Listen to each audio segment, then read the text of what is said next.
Welcome to my new video. Today we are going to take a look how to create this kind of effect. This kind of effect is very simple and easy, so let's get into it. For creating this kind of effect, first we can do is we will take a grid. As you can see, we will change the size to 2 by 2. After that, to grow some hairs onto this grid, we will take hair gen node. With the help of this, we can generate hairs on the grid. As you can see, you can change the density of hairs from this parameter, density parameter. Now if I go down and see, there are segments option. I can increase the segments. For example, if you want to see, you can see there are a lot of segments per line, as you can see. So you can increase the segments by here, and you can increase the length of the hair by here. After that, what we can do is we want to stick the root of this hair to the grid. We want to stick this root of the hair to the grid. For that, what we can do is we will take a connectivity node. Now here the connectivity node, I'll create the attribute name class and connectivity type to primitive. Now let's select each of the line separately by for each loop.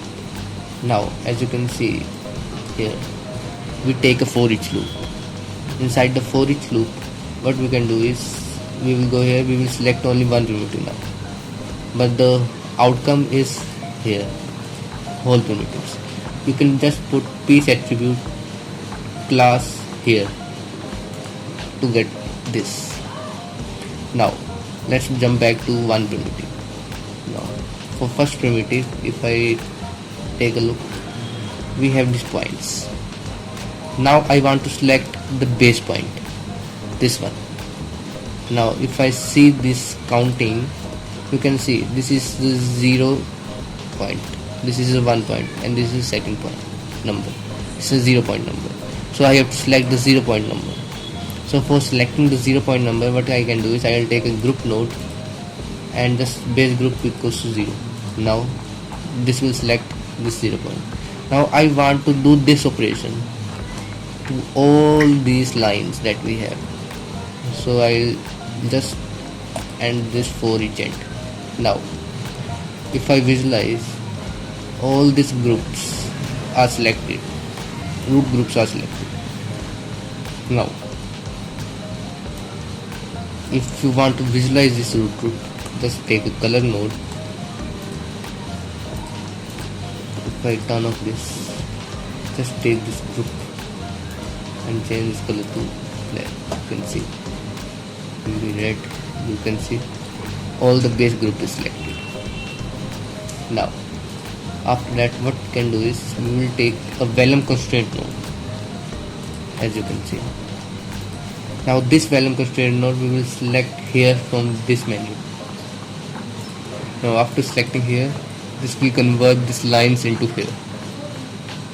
Now I'll just disable this and show you the output.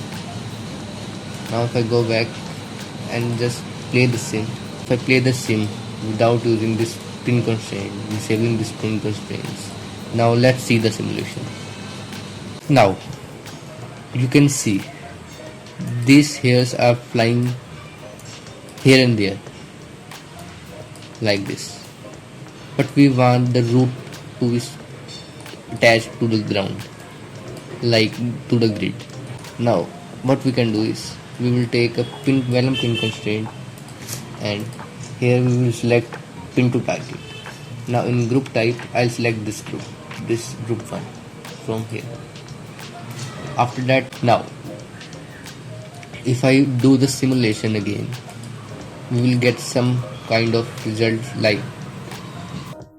Now what we can do is we will just go inside the Vellum solver node and take a pop win, and we give some frequency and swirl size. You can give according to your choice. Now what we can do is we will go out and run the simulation. Now after the simulation, it will look like this. As you can see, hairs are flying here and there.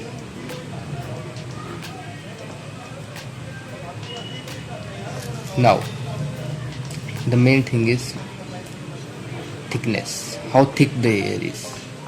We will change the property from here. We will go inside the hair node and edge length scale. You can change the edge length scale to some value so that they are properly collide when we curve this out. Now what we can do is, now it's time to create the balls. Now for creating the balls, what we can do is, we will just come here and take one sphere, as you can see.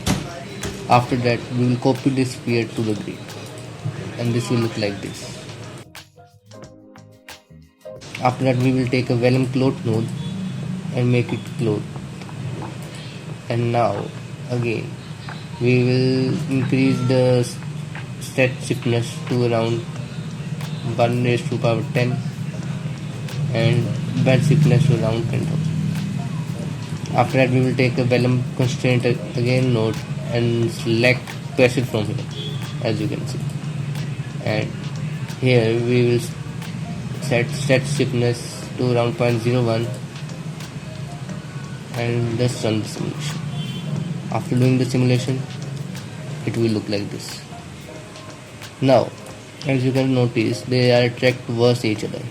This is because inside the Vellum solver node I'll use pop attract and give the force scale to around 1 and goal to around center 0, 0, 0, which is this.